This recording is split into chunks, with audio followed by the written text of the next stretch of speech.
agradecer a Fátima, a Antônio Pedro, a você, Gustavo, a Bel, ao Aristóteles, ao Rogério Leite, a Marli Mancini, a todos da casa, a Priscila, a todos vocês, obrigado pela oportunidade de estar aqui.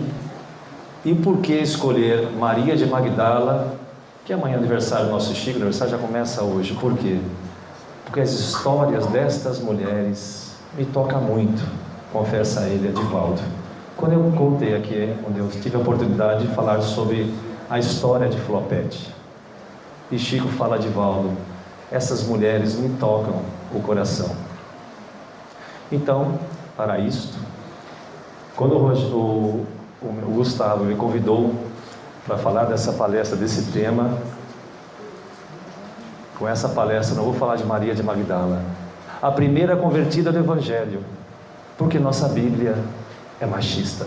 O nosso mundo, apesar de 2017, ainda é machista. Pouco se fala das mulheres, as grandes transformadoras de moral. E por que não esta, Maria de Magdala, a convertida, a primeira transformação moral do Evangelho? Essa pecinha que mexe aqui, o computador é um pouquinho complicado. E esse exemplo moral que vamos nos deliciar nessa noite, pedindo a inspiração a Eurípides Barçanufo, para que eu possa aqui ser realmente digno de falar há quanto e quanto tempo. Eu venho dando essa palestra nas Cartas Consoladoras de Marli Mancini e Rogério Leite, com o padre Justiniano, que muitos católicos vão lá, e a irmã Elizabeth Trindade, que me inspiram para que os católicos que vão nas Cartas Consoladoras possam receber essa mensagem e tocar seus corações. Mas é necessário, antes de começar a palestra, nos integrarmos como era o costume da época, como era a região, o clima, o tempo, quais eram os preconceitos, como era a cultura do povo, para adentrarmos na história. Assim, o historiador precisa adentrar e vivarmos Lago de Genezaré, o Lago de Tiberíades, como era chamado, o Mar da Galileia. O que é isso? É o Rio Jordão que vinha das montanhas, desce em uma depressão a 220 metros abaixo do nível do mar. Ali se forma o Lago de Genezaré, o Lago de Tiberíades, o Mar da Galileia, mais ou menos 5.000 metros quadrados, é só isto. Onde as cidades de Dalmanuta, Magdala, Carfanaum, cidades pequenas, esse balneário, como se fosse hoje a região nossa aqui do litoral norte, ela, nessa depressão, que descendo mais 220 metros, ou seja, 440 metros abaixo do nível, forma-se o Mar Morto, o maior mar com maior depressão. E é nessa região de águas calmas, cálidas, de praias de pequenos seixos e pedras, que vamos adentrar na região de Maria de Magdala, Miriam de Migdol, a pequena vila, a aldeia mais adiante de Magdala. E aí precisamos adentrar e saber que esse povo da Galileia era de criadores de cabra, pescadores, pequenos agricultores, todos esses de pessoas simples, de mercadores. Mas a cidade de Magdala em especial, a cidade de Magdala era convite para os persas, assírios, gregos, romanos e egípcios.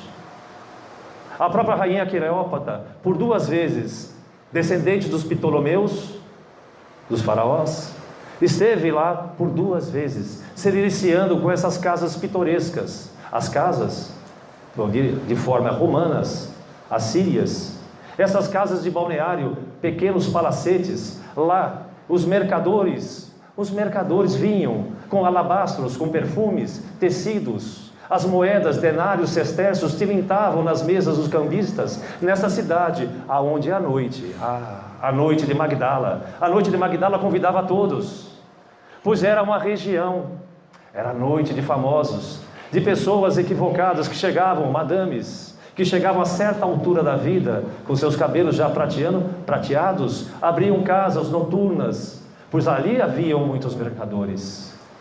E ali era o convite, as noites festivas de Magdala, as famosas noites. E seu clima, por ter ali um clima protegido por montanhas, Os ventos que vinham do norte, muitas vezes, repentinamente, assoviavam e mudavam o tempo aonde aparece Jesus.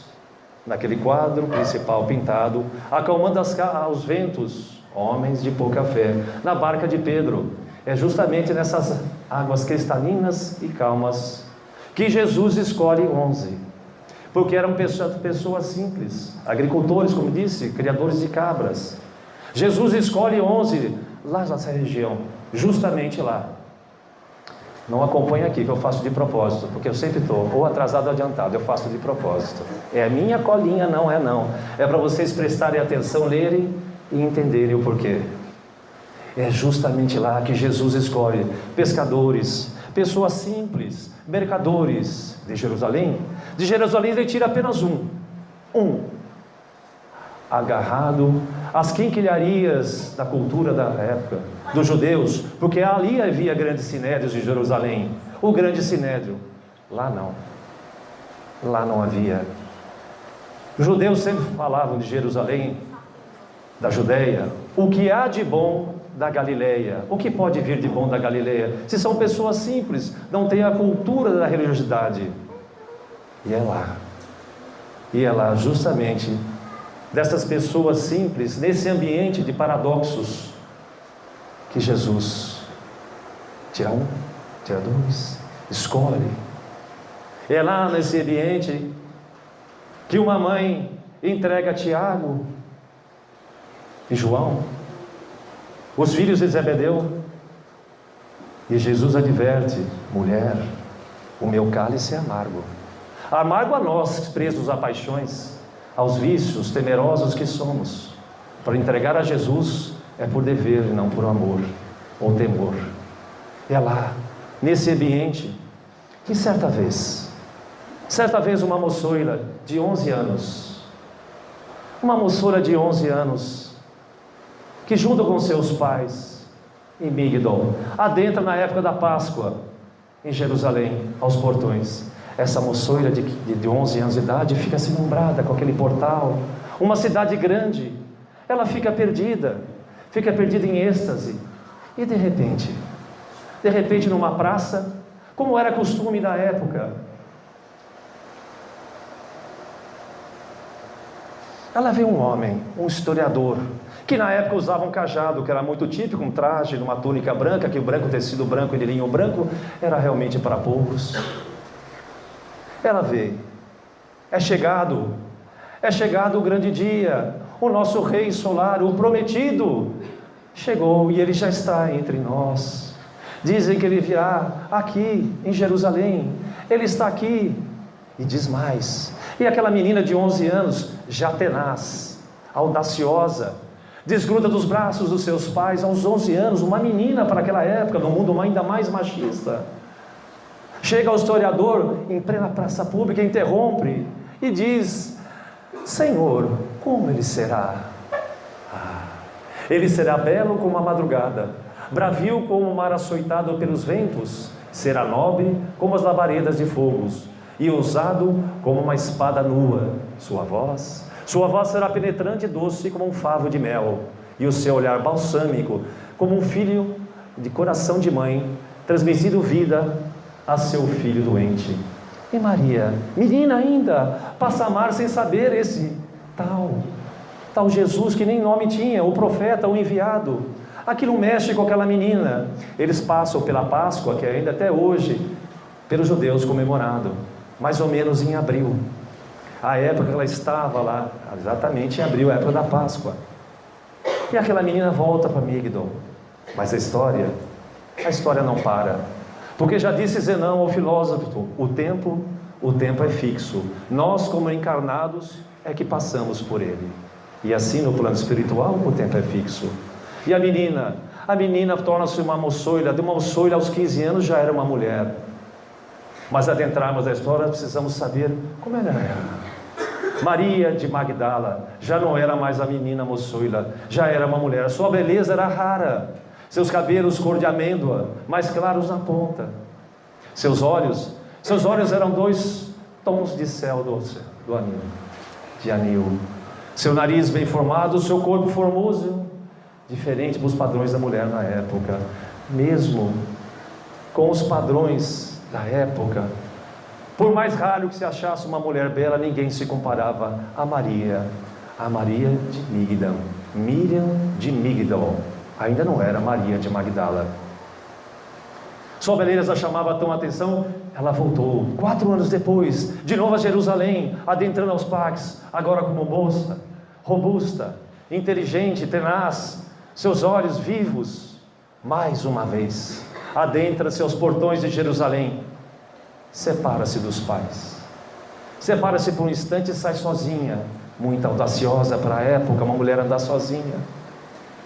E assim, chegando à praça mais uma vez, dessa vez um profeta, não mais um historiador, e outra vez, ele será bravio, como os ventos que assobiam do mar, sua voz será penetrante como um doce favo de mel, os seus olhos é um punhal vivo, que rasga a alma, e entra a luz, e ela, historiador, o profeta, continuou, ela deslumbrada, esqueceu dos seus pais, esqueceu das festividades, e admirou Jesus ainda mais, sem jamais tê-lo visto.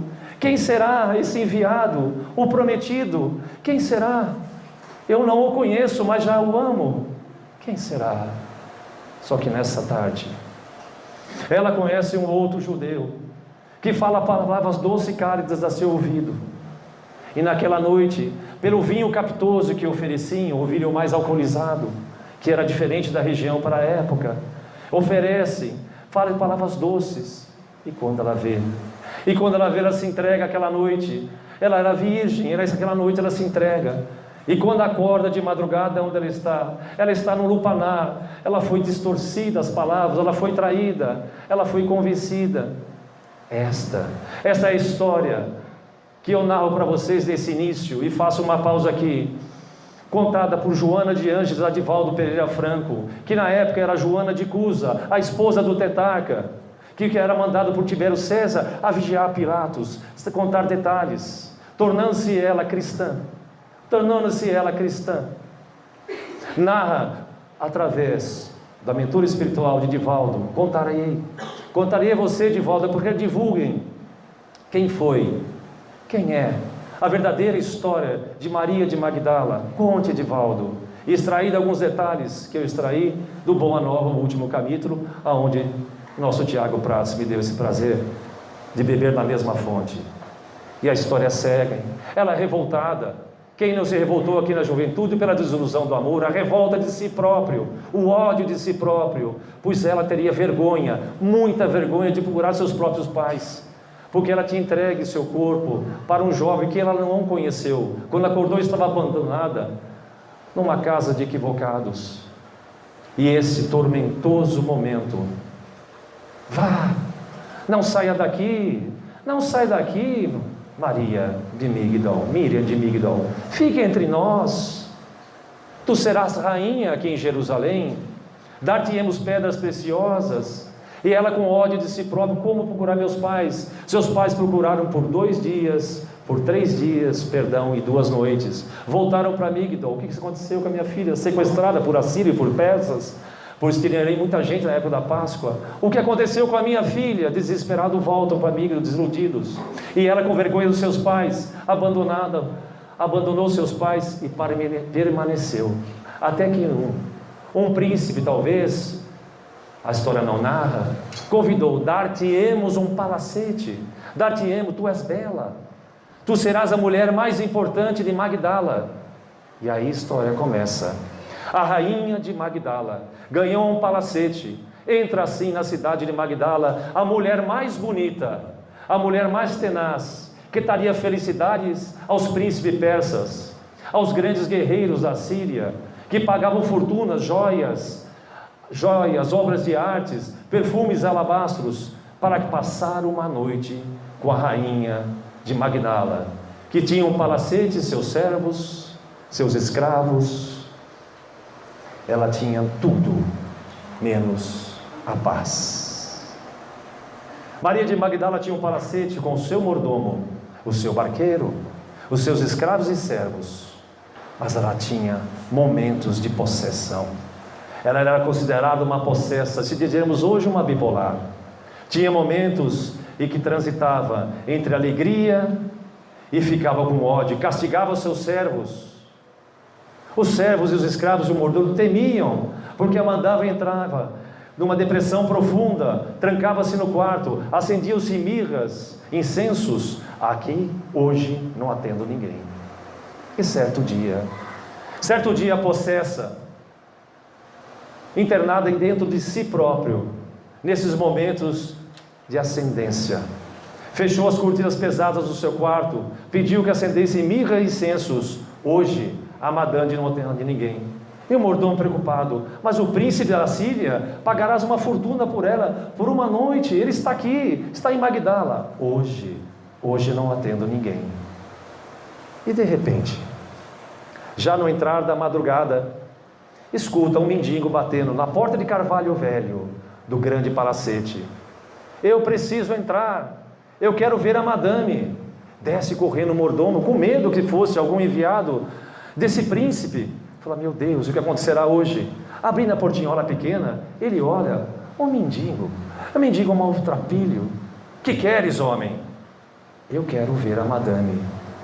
Tu és louco? A madame não atende nenhum príncipe da Síria e vai atender você? A mim ela atenderá. Eu quero ver a madame. E bateu de novo o cajado, e ele diz: se tu fizeres barulho, soltarei os mastins em cima de ti. Eu não tenho medo, eu tenho um compromisso com a madame. Ele dá as costas, sai andando.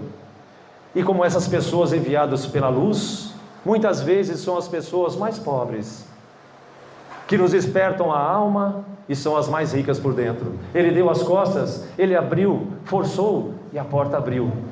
Ele, com o cajado, mancando, empurrou o mordomo e adentrou ao palácio grande, à sala grande do palacete.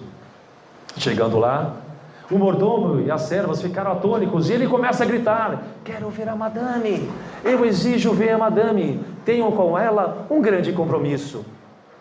Mas como? Eles ficaram atônicos, ele subiu, todos olharam para cima, ele falou: a madame está lá em cima. Ele adentra, gritando. O mordomo, pusilânime, ficou com medo, voltou: a madame vai me castigar. Chama as escravas: deixa esse louco, ele é que se entende com ele, fiquemos aqui. Ele viu uma porta enfeitada do palacete e falou: esse é o quarto da madame.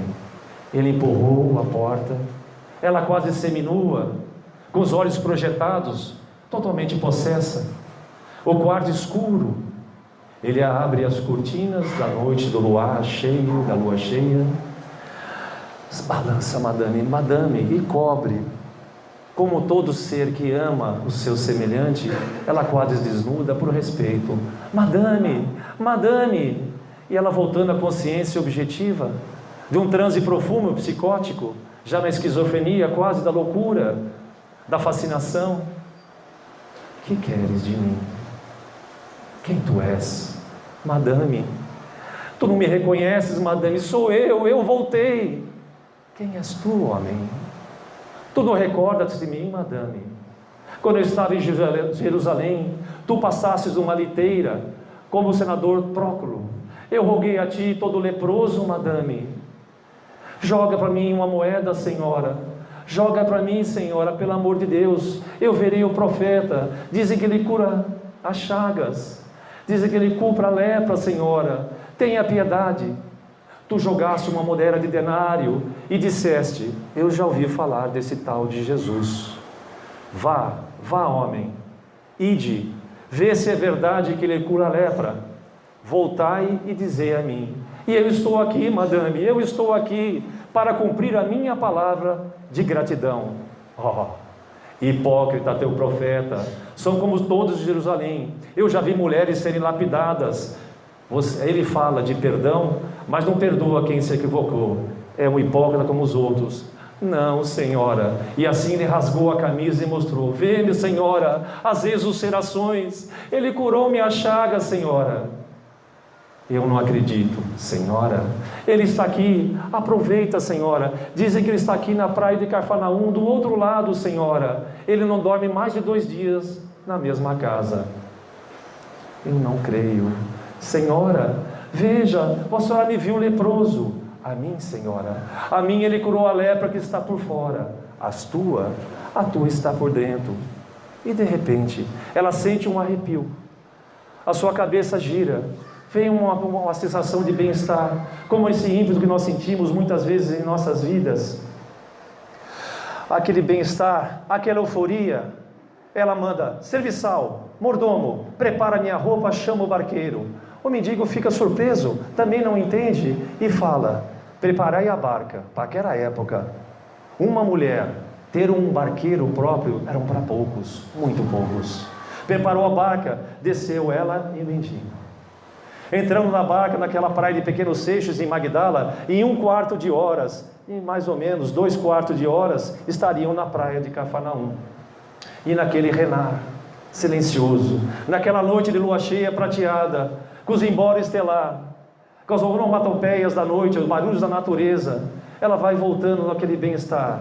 E a história registra o barqueiro, Maria de Magdala e o mendigo, enviado pelas estrelas. Nesse luar, nessa brisa do vento da praia de Cafarnaum, atraca-se o barco simples, atraca nessa pedra, nessa praia de pedra de pequenos seixos de pedra.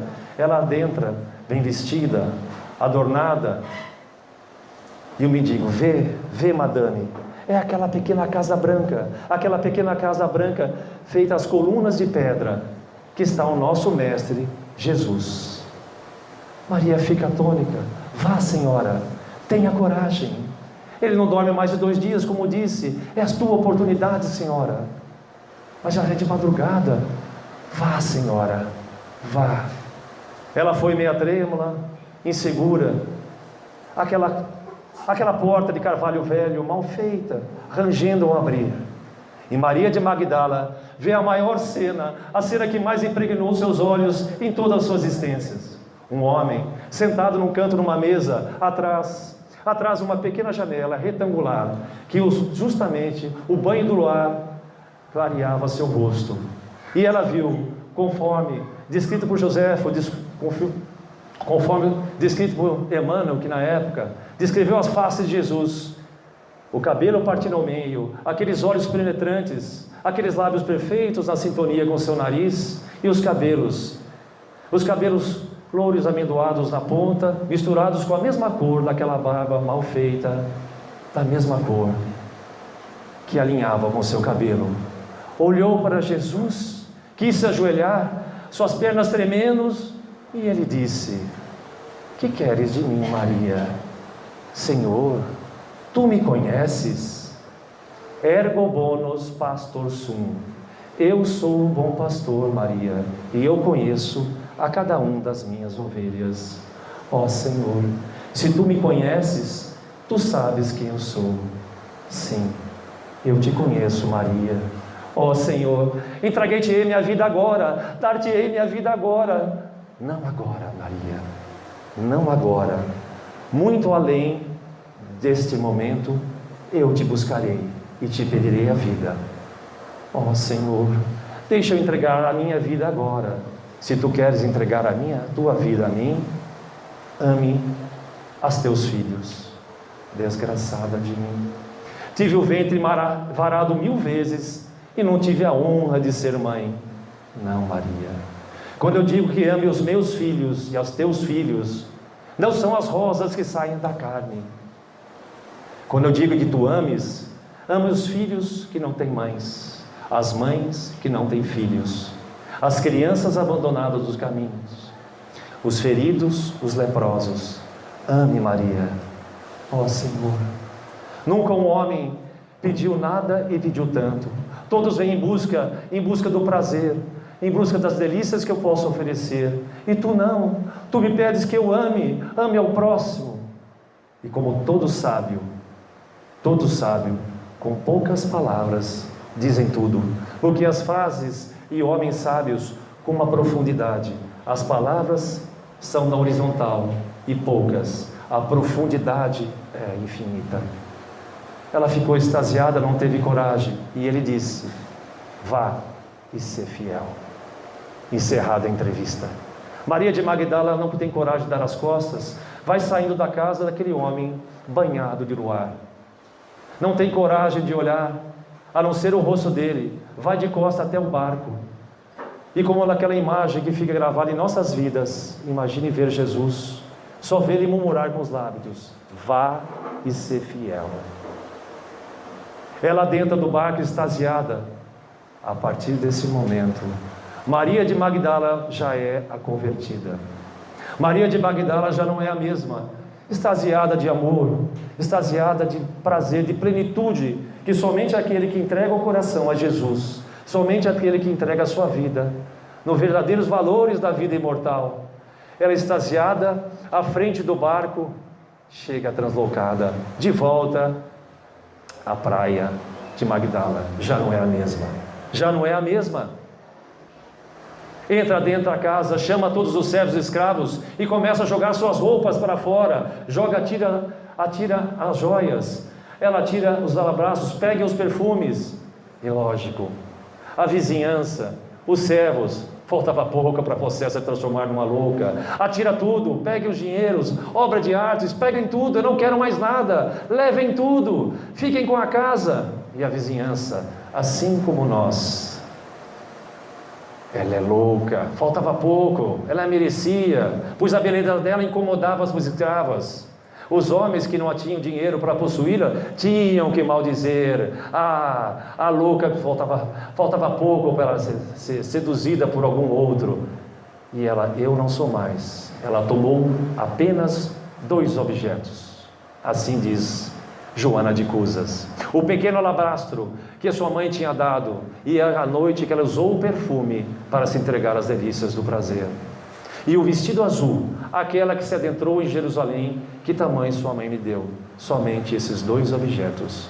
E a translocada passa a seguir Jesus, mais lúcida do que nunca, a seguir Jesus em todos os passos por 3 dias e 2 noites, e acompanhando Pedro e João, a uma das passagens do Evangelho mais linda dessas parábolas. Sim, a casa de Simão. A casa de Simão. Pedro pergunta: Senhor, tu aceitarás o convite do Simão, fariseu, o cobrador dos impostos, que para o judeu, um cobrador dos impostos era um insulto, um próprio judeu, cobrando aos romanos o imposto não proposto? Pois Jesus disse: nós iremos à casa.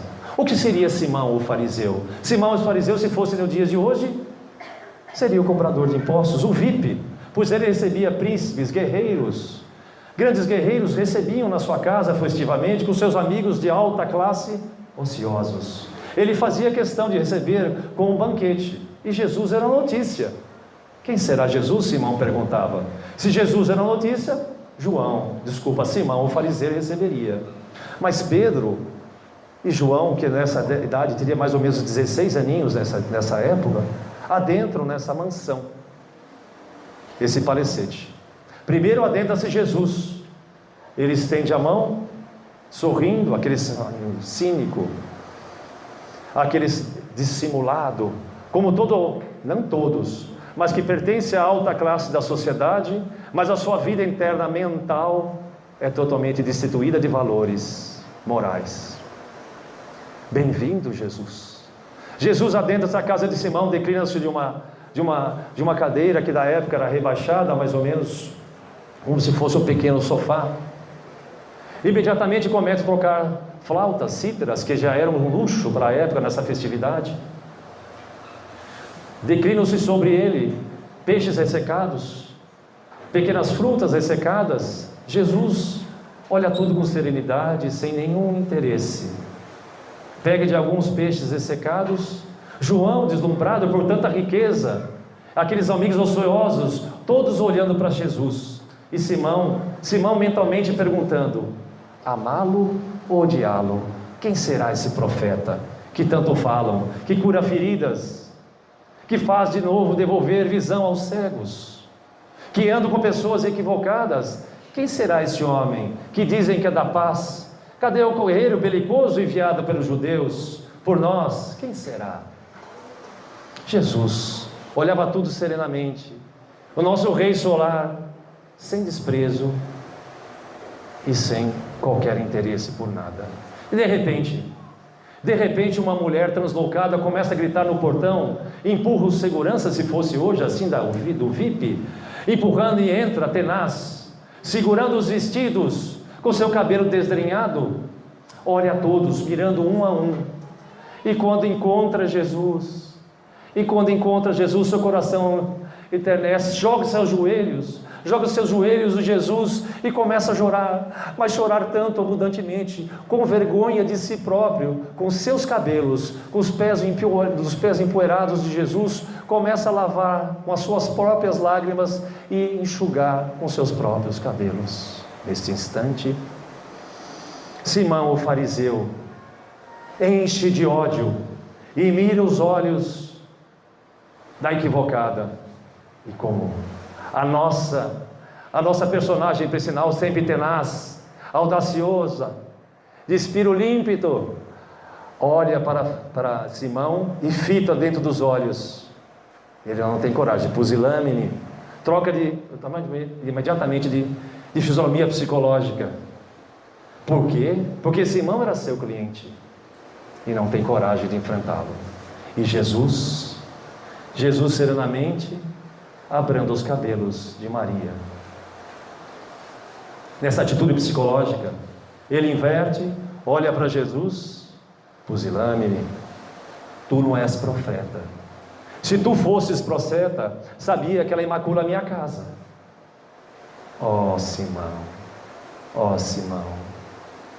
E Jesus nos dá a lição do Evangelho e diz: Simão, agora vocês acompanham. Eu gostaria de perguntar-te: haviam 2 devedores. Um devia 50 denários e outro 500 denários. Simão, tu és astuto, um homem próspero. A quem ele mais perdoou? Imediatamente nessa transfiguração psicológica, de todo cínico dissimulado, abriu um sorriso para Jesus e disse: ó Jesus, a quem ele mais amou. E Jesus dá uma lição do Evangelho que serve para nós atemporal em qualquer momento da vida. Simão, tu és inteligente. Quando eu cheguei nesta casa, Simão, tu não me beijaste o rosto, como diz o nosso protocolo. Quando eu entrei na sua casa, tu não me destes as águas para os abrusões. Tu não estendeste a toalha de linho branco para que eu enxugasse e lavasse meus pés cansados na estrada. Porém, Simão, esta mulher, por amor a mim, lava-me os pés com tuas lágrimas e com seus próprios cabelos, como a toalha e a água, dita e recomendada pela nossa lei, me enxuga os pés. Mulher, por muito me amares, vá e ser fiel, teus pecados estão perdoados. A mulher ora extasiada, mas lágrimas caem dos seus olhos. Jesus, eu vos amo. Vá, mulher, e ser fiel, tu és liberta. A mulher, como nós, se fosse nesse momento, saiu extasiada, gritando como uma louca pelas portas, feliz como nunca, com o espírito livre, alma em festa. A equivocada de Magdala passa-se nesse instante, a mulher convertida, a mulher Maria de Magdala, a primeira transformação moral do nosso Evangelho. Porque Paulo era castro, João era puro, ela era toda puridão. Jesus não andou jamais com pessoas de alta moral. Jesus andou, jamais não, ele andou com pessoas de alta moral, mas a maioria que vinham eram equivocados, como nós, em 2017. Maria de Magdala é um pouco de nós, mas a história não para por aí. Alguns dias depois, Jesus adentra no seu jumentinho aos portões de Jerusalém, e quem estava lá? Joana de Cusa, Maria de Magdala, Maria, mãe de Jesus. E nesse século de mulheres de Joana de Cusa, foi a única que percebeu que eram jogadas oferendas a Jesus, eram jogadas folhas de ramos, toalhas de linho branco, flores, as rosas de Sharon, do pântano, eram atiradas a Jesus. E ela foi a única que percebeu que Jesus não aceitava nada. Todas as oferendas, quem pisava era o jumentinho. Foi a única que percebeu que que todos isso, ela viu o rei Sorá ser coroado com uma erva brava que saiu das muralhas. Ela o viu na prisão de rocha cavada para baixo no petróleo de Caifás Herodes. Ela viu ser açoitado, humilhado. Ela viu seu corpo ser castigado. Ela viu ele ser vestido de vermelho para ser ultrajado, como se fosse o grande rei esperado pelos judeus. Nada afetava Jesus, nem um gemido. Os 4 evangelhos, as 4 Bíblias, João, Marcos, Mateus e Lucas, nenhum deles gravou ou registrou um lamento de Jesus, uma revolta, um gemido de dor. O que fizemos de Jesus? O que fizemos do nosso Rei Solar? Ela viu Verônica, estenderam a toalha de linho branco, onde Jesus cravou o seu rosto e ficou impregnado a sua figura. Ela viu tudo. Cadê os homens? Cadê os apóstolos? Só esse séquito de mulheres o acompanhavam. Cadê os homens? Cadê os apóstolos? A história não registrou, porque é verdade. Naquele tabernáculo, naquele último cenáculo, todos escondidos. Judas o traiu, Pedro o negou. Cadê os apóstolos? Só as mulheres. Cadê o Evangelho falando das mulheres e levando? O Evangelho não segundo o Espiritismo, nós estamos falando da Bíblia, sem crítica, mas com observação. Por que não as mulheres? Porque não é dito desde a história, as nossas mulheres lá, vendo tudo. Ela viu Jesus ser crucificado, ela viu Jesus carregando aquela madeira tosca, que aqueles farpos entravam nas suas costas. Ela viu quando ergueu a cruz e aquelas farpas grossas adentraram nas costas de Jesus curva. Ela viu Jesus coroado com essa erva brava que era retirada atrás das muralhas onde eram jogados os detritos. E quando se colocava e se tinha contato com esses espinhos, 1/4 de horas a 1h30, já sentia as sensações do tétano. É quando Jesus estremece da cruz, era o tétano chegando já depois de algumas horas. Ela viu tudo. E os homens, todos escondidos, todos fugiram, menos a equivocada, a ex-equivocada, Maria, mãe de Jesus, e Joana de Cusa, esse século de mulheres. E a mãe de Dimas. Ela ouviu quando diz Pilatos, olhando para os judeus, o que escolhem? Barrabás, o ladrão, ou Jesus? A quem crucificai? Crucificai o Nazareno e soltai Barrabás. E aí Pilatos lava a mão.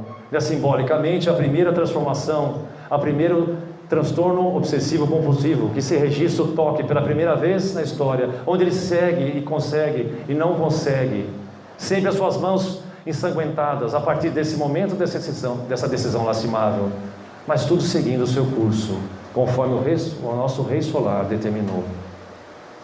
Ela viu Jesus ser crucificado, aqui nos pulsos, assim narra. Viu ser amarrado com tiras de couro, suas mãos, sua cintura. Ela viu e ficou lá junto com Maria, quando João Givos espeta aqui na costela de Jesus para ver se tinha. Ela viu a esponja vinagrosa ser colocada nos lábios, e volta com esse séquito de mulheres, aquele último cenáculo, sem saber o que fazer. Mataram Jesus, nós o matamos. Imagine a sensação dessa mãe. Voltando então, a história não para. Passados-se 2 dias e 3 noites, ela volta, que era costume da época levar esse alabastro. E Maria de Magdala, tendo esse pequenino alabastro, fala: Maria, mãe de Jesus, vamos enrolar o corpo com linho branco, chamando e convidando João, o pequenino João. Ela, Maria de Magdala, e Maria, a mãe de Jesus, e o pequenino João. Vão até o cenáculo para ver e embalsamar, que era de costume da época, para lavar o corpo de Jesus, enrolar em tecidos brancos e jogar esses aromas de perfume. Quando chegaram naquela pedra redonda de moinho, viram aberta um pequeno trapo de roupa jogado, enrolado nos fundos. Maria de Magdala pensou: quem será? Será os judeus? Que com medo do rei? Será os próprios romanos? Cadê o corpo de Jesus? Entra em desesperos. Onde estavam? Aonde estavam? E Maria, mãe de Jesus, fala: Maria, eu não sei o que fazer, eu vou voltar com João até o cenáculo contar. Roubaram o corpo do meu filho, não dão a honra de lavar o corpo do meu filho.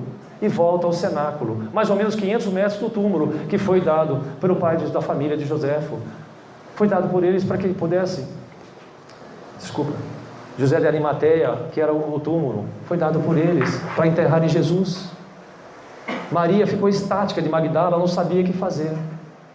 E como nesses momentos ímpidos da vida, que são intuídos, ela deu as costas e viu um roseiral, e um homem aparecendo dentro dele. Pensou que fosse um jardineiro. Quando mirou nos olhos, aqueles olhos de luz: Rabone, mestrezinho, mestre amado, és tu.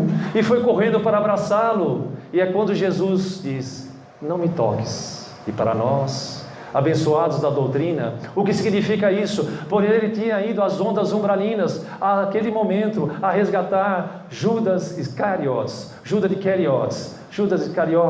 foi resgatá-lo para o seu reino dos céus, e ele estava impregnado por essas energias mais pesadas. Por isso que ele diz: não me toques, Maria, mas vá e diga aos meus que eu voltei como prometido, dar-te-eis as instruções hoje ainda.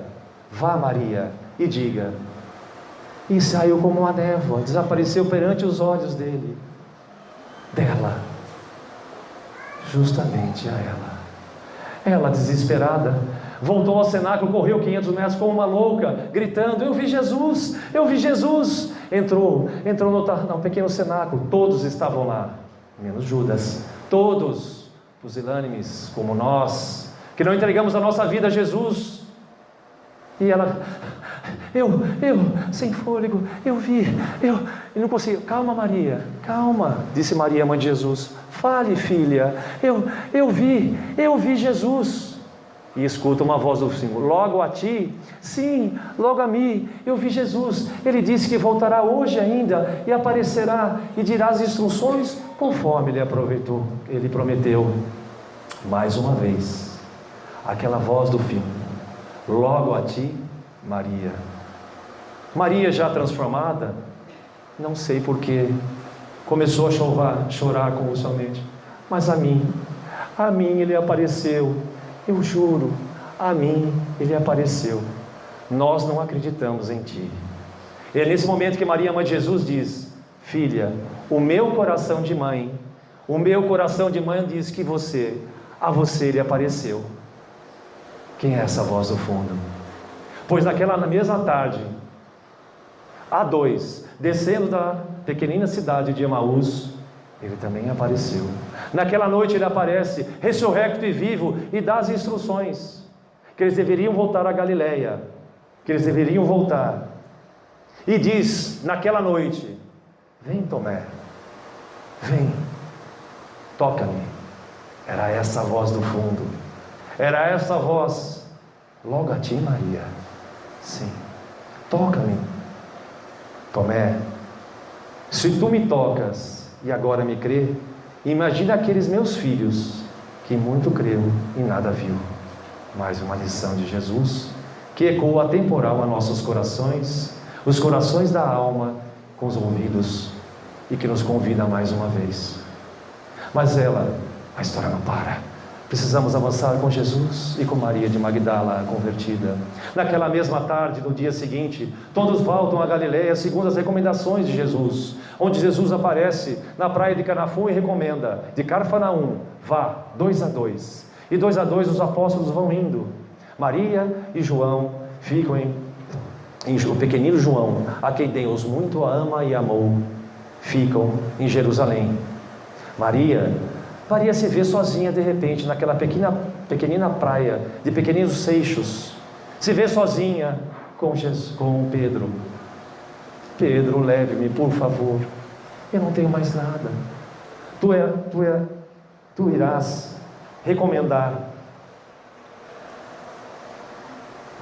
falar da boa nova. Leve-me contigo, Pedro. Mais uma vez. Eu não posso, Maria. Tu és mulher. A fé é nova. Mais uma vez, o preconceito. Mais uma vez, passa despercebido perante os evangelhos, os 4 evangelhos, como nós somos machistas. Quão sublimados são as mulheres que aparecem em nossas vidas. Mais uma vez, eu entendo, Pedro, já transformada. Eu entendo, ficarei sozinha. Vá, meu irmão. Eles se despedem. Maria fica sentada numa pedra, na pequena praia de Cafarnaum, sozinha, olhando aos céus. O que farei, Jesus? Passa a mendigar de porta em porta, porque a dor da fome não tem moral. Ela passa a mendigar e é hostilizada. Roubaste os nossos homens e agora vem mendigar em nossas portas. Agora está transformada. Morra de fome, mulher. Ofereceu emprego, ofereceu para lavar qualquer coisa, fazer qualquer coisa.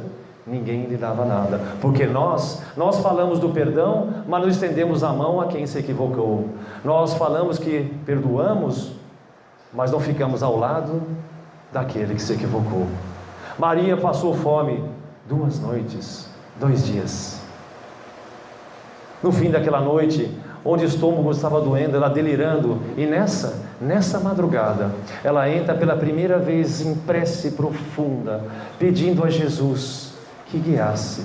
E de repente, no fundo daquela praia, ela vê uma matraca. Era um pedaço de madeira com um pedaço do fio de ferro e que chacoalhava. Saí da frente do vento, Morfeia. Ela pensou em correr, eram os leprosos. Viu um bando de leprosos em cima de jumentinhos, crianças tôpecas, homens desmembrados, mulheres a cavalo. Ela viu um macote de homens. Saí da frente, Morfeia. Todos saíram correndo, as casas saíram abandonadas. Ela olhou e lembrou-se de Jesus e dos teus ensinamentos no Sermão da Montanha. Eles chegaram perto. Tu não tem medo? Não, homem. Nós viemos de tão longe, viemos da Síria. Dizem que existe um homem que cura chagas, que ele liberta as visões de novo. Oh, meu Senhor, nós o matamos, ele já não está entre nós. Esse homem começa a chorar, as suas faces daquela grande e pequena multidão caem, as lágrimas escorrem grossas, mulheres começam a gritar desesperadas pelos seus filhinhos desmembrados. E de repente, numa intuição, ela começa a falar, mas ele disse, e começa a falar palavras que ela mesma não compreendia de onde vinham, de regiões transcendentais. Começa a ter o dom da oratória, que nem mesmo ela compreendia. E falou durante a toda a noite. Comeu do mesmo pão burulento deles e pobre e duro. E falou, quando o dia começa a amanhecer e clarear, naquela tarde abençoada, naquela manhã abençoada de Cafarnaum, os pretorianos, os guardas, vieram expulsar os leprosos, e começam, ide aos vales dos imundos, senão os mataremos aqui mesmo. E eles foram se afastando, até que ela viu na última curva da praia, uma criança sem os dedinhos da mão, já caídos e devorados pela lepra, falando tchau a Maria. E daí Maria teve um impulso, mas eu não tenho mais ninguém, eu não tenho amigo. Calma, irei contigo. 3 dias depois, entre Cafarnaum e Jerusalém, no Vale dos Imundos, nas cavernas da depressão que se formavam, entra a mulher mais bela da história, junto aos leprosos. E toda tarde, às 18 horas, sim, às 18 horas, horário de Maria. Nada é coincidência e acaso nesta vida, tudo já foi organizado previamente. Uma bela mulher, a mulher mais linda que entrou nas cavernas, sobe numa pequena plataforma formada por uma rocha natural e começa a evangelizar, a fazer a arte de orar, a oratória. Vós, os leprosos. E os temas descorrem, balsificando as almas, acalmando os corações. Ela trabalhou enxugando feridas, colocando bálsamos. Era a única que saía das cavernas, do Vale dos Imundos, buscava alimentos que desciam por cordas em pequenos elevadores improvisados. Falou de palavras mansas, cuidou dos doentes. Por 10 anos, 10 anos, a convertida, onde a nossa Bíblia, o nosso Evangelho, pouco se fala. Certa tarde, ela se banhava numa cascata lá nas mesmas cavernas, no Vale dos Imundos. Quando ela notou no seu seio uma pequena despigmentação, tomou de um seixo, cravou e nada sentiu. Naquela tarde, mais aberta à espiritualidade do que nunca, subiu na sua plataforma, às 18 horas, horário de Maria, mãe de Jesus, abriu os braços e diz: nós, os leprosos. O que ela fez? O que aconteceu? Resgatou da própria carne, perante a vida terrena, do que a própria carne, ela se equivocou. Maria passa mais 23 anos, 33 anos, falsificando a alma, acalmando e preparando os espíritos para a verdadeira luz. Maria de Magdala, a mulher mais bela, já não restava mais nada. Seus olhos eram 2 capas brancas do glaucoma, do traucoma, seus dedos à mãos retorcidos, faltando alguns membros, seus dentes não restavam mais nenhum, seus cabelos embranquecidos, suas pernas tortas. Sentindo que em algum momento ela já ia desencarnar, ela pede a seus amigos: me leve para Éfaso. Eu quero ver a pequena casa de Maria, que João toma conta dela, pois ela tinha ganho essa casa em Éfaso. Eu quero voltar. Oh mulher, tu és tenaz todo esse tempo, não vá, tu não aguentarás. Caminharei perante a noite e mendigarei perante o dia. Eu sou a Maria, a convertida. E assim como tenaz toda a sua história, ela fez isso. Chegando ao 3º dia, ela não viu com os olhos da carne Maria, mãe de Jesus ou João. Caiu em delírio às portas de Éfaso, quando alguns cristãos da época ouviram ela delirar e falar sobre Maria. Foram até a casa consoladora de Maria, chamaram Maria. João foi correndo, carregaram-na no corpo. Ela febril, trataram dela por quase 2 dias. Com os olhos da carne, Maria, mãe de Jesus, e João trataram com bálsamos, mas ela não os viu.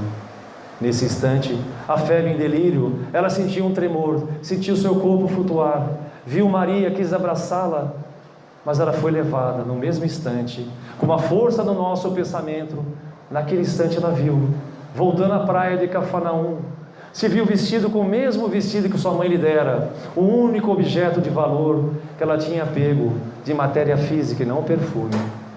Se viu vestido aquele vestido azul de renda, e quando ela se adentrou no mar, viu seu corpo flutuando, veio uma luz forte, era Jesus, e ela de novo: Rabone, mestrezinho, mestre amado. Aquela luz forte foi transformando no rosto e no corpo de Jesus. Maria, tu me foste fiel, e eu volto aqui para te buscar, conforme eu prometi, para que adentres comigo para o reino dos céus. Maria, foste fiel. Maria cai desfalecida em seus braços, como prometida a Jesus naquela mesma noite. Com o astrônomo da Babilônia veio um rastro e registra um rastro de luz. Achou que era uma estrela nova. Não, era Maria, a convertida, entrando ao reino dos céus. Senhores, os apóstolos não eram tantos. No momento exato da crucificação, eram nenhuns. A ti, Maria, sim, a mim ele apareceu. Quantos de nós não temos o preconceito?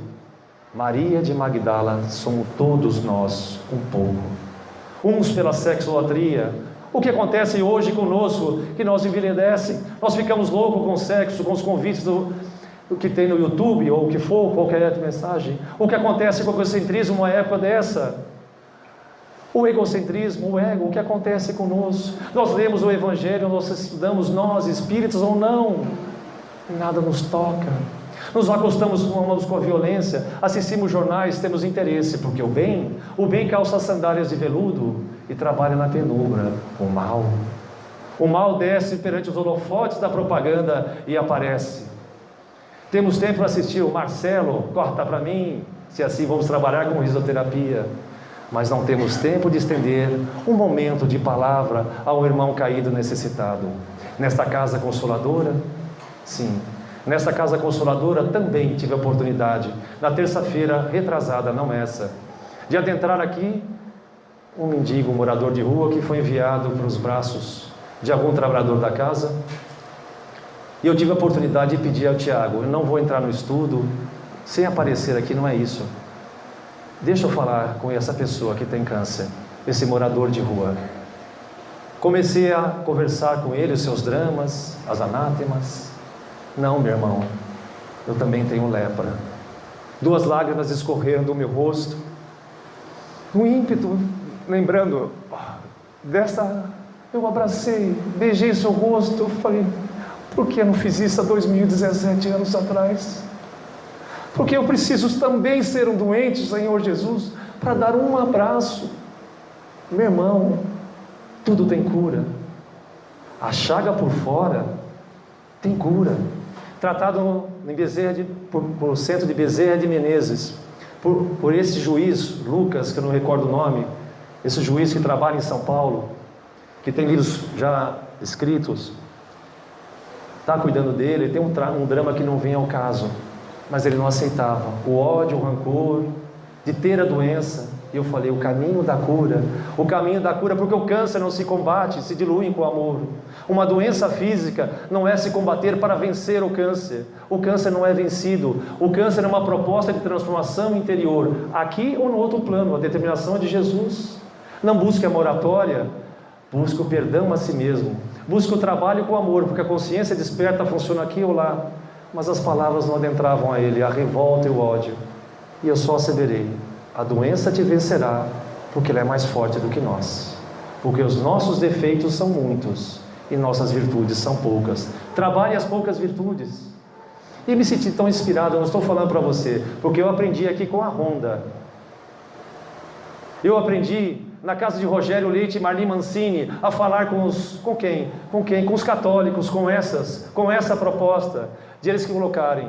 Cheguei na casa de Marli Mancini e Rogério Leite, assim como essa casa me ensinou a trabalhar, assim como a casa de Eurício Parçanufo de Taubaté, que me ensinou o Evangelho segundo o Espiritismo, para que eu pudesse chegar nesse momento e conviver e amar, nem acima de vocês, nem abaixo dos moradores de rua, mas ao lado, tanto quanto vocês, buscando a transformação, olhar para os católicos que são 90% e dar essas palestras e falar: obrigado, Senhor, porque eu nasci. Obrigado, Senhor, porque eu creio em Ti. Obrigado porque me deste, porque me dás, pelo pão, pela paz, porque meus olhos podem ver do altar na natureza, olhos que fitam a terra, o céu e o mar.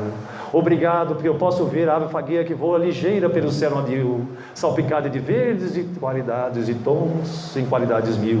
Muito obrigado, Senhor, pela minha visão, porque eu posso ver o meu amor. Porque eu vejo os cegos que tropeçam na escuridão, esbarram na multidão. Para eles eu oro e a Ti eu imploro com miseração, que eu sei que não nessa vida, mas na outra vida, eles também enxergarão. Muito obrigado, Senhor, pelos ouvidos meus, ouvidos dados por Deus, ouvidos que ouvem o tamborilhar da chuva do telheiro, os ventos do ramo do salgueiro, amor, o gemido dos corações e as lágrimas do mundo inteiro. Muito obrigado, Senhor, pelas melodias dos imortais. Quem escuta uma vez, não esquece jamais. Obrigado, Senhor, pela ouvir ao povo que desce, não ouvo a praça cantar. Pela minha faculdade de ouvir, pelos surdos eu quero Te pedir, que não nessa prova, mas na lida nova eles também voltarão a ouvir. Muito obrigado, Senhor, pelas minhas mãos que apertam mãos Mãos que aram, que semeiam, que agasalham, que embalam o filho alheio no seu seio sem receio. Mãos de cirurgia, mãos de sinfonia, mãos da sagrada psicografia. Muito obrigado, Senhor, pelo meu corpo perfeito, que à noite eu posso balar, de dia eu posso caminhar, que eu vejo na terra mutados, marcados, que andam arrastados. Muito obrigado, porque o meu amor eu posso caminhar, que eu vejo o Senhor, não nessa prova, não nessa reencarnação, mas na outra, não nessa expiação, mas na outra reencarnação eles também balarão. Muito obrigado, Senhor, pela minha voz, mas pela tua voz que trauteia uma canção, que formula uma oração com sentido e emoção. Muito obrigado, Senhor, pela minha voz que canta, que lhes diz, que alfabetiza. Muito obrigado, Senhor, porque eu não sofro de fantasia, porque muitos aqui sofrem de afasia, que eu sei, não nessa nova, mas uma boa nova, eles também cantarão. Enfim, Senhor, muito obrigado pelo meu lar, é tão maravilhoso ter um lar. Não importa esse lar ser uma tapera, um gravato de luxo, um gravato de louro, uma mansão de caminho, seja lá o que for, mas é importante que dentro dele tenha a figura de um amor, amor de pai ou de mãe, de filho ou de marido ou de irmão, pelo menos ter a companhia de um cão. Mesmo que eu não tiver ninguém a me amar, nenhum teto, nenhuma pedra para me reclinar, mesmo assim eu te amarei, ó Senhor. Muito obrigado porque nasci, muito obrigado porque nasci, muito obrigado, Senhor, pelo teu amor. Muito obrigado, senhores, e me perdoem o atraso, mas cheguei em 2017 e alguns minutinhos a mais. Que Jesus abençoe, que assim seja.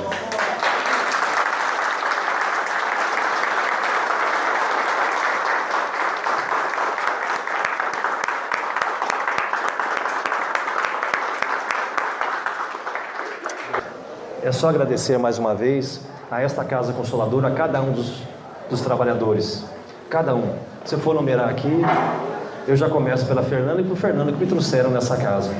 Só que se eu for agradecer cada um, por favor, entenda que eu estou agradecendo a todos da casa, a oportunidade de estar aqui, parlatando, como diz minha esposa, que só parlatando.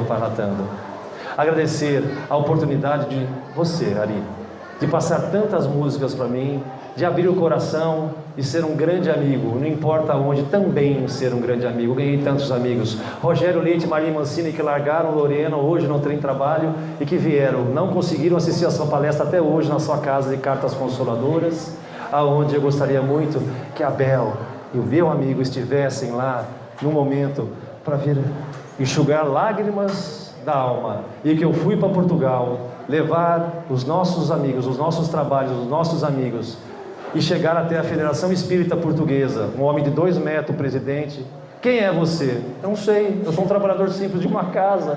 Eu ia começar a chorar de novo, a minha sarinha já me segura.